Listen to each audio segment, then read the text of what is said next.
ola barriaren ipuina. Hor, Sebirioko edo Orozkoko ibarran dago olarte, olarteko gizona beratz batek egin ebala olea barri bat.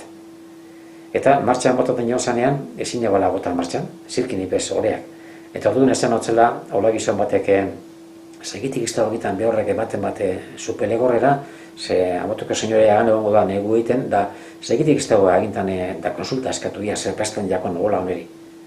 Da, bueno, esan da egin duen ola gizon bat, eta zupelegorreko kobazulu aldu zanean, dino, han aurkitu gala amotuko senyorea goruetan, herrisekorra itxunde ondoan, arilanduzko meiek, urogurrizko basu eta jarroak eta inondan gauzakaz ondo apainduta daukalako basulo guztie. Eta, bueno, lehen zanean, zanotzela, ia sek ekarri duen beragana.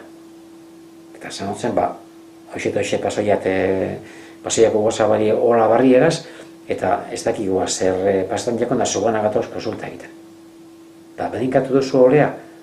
Ez, bedinkatu egin behar duzu, hori diabru edako lotuta, da joan behar duzu hurri lekoteko komentura, superiorra ekarri, eta bedinkatu diela eta diabruak alde ingo da eta hasiko da martxan. Bueno, baun, edexu zagardoa, esaten dutzo.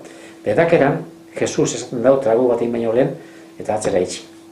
Da gero, hori guzti hori esan da gero, hola gizonak eskerrak eman, eta badoa, atzera entzautengo dau kobaselotik, esango dutzo moteko senyoriak, zu bat emateke ondo esan da torezara.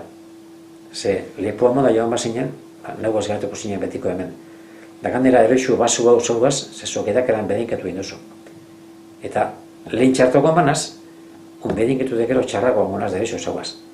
Darantxiko urtetan dabatzen antza, basote guzti, joan olartera, usabali izan ikusita entzun duen guztie, komentora joan, superiorra ekarri, bedinkatu, eta dino bedinkazin guztian entzun zala, hori zindan grabau irusten berak, Baikera eresko zahata bat, diabruaren amorrua, eta joan zala, eta hasi zala martxan triketin trekuitin olarteko ola barria.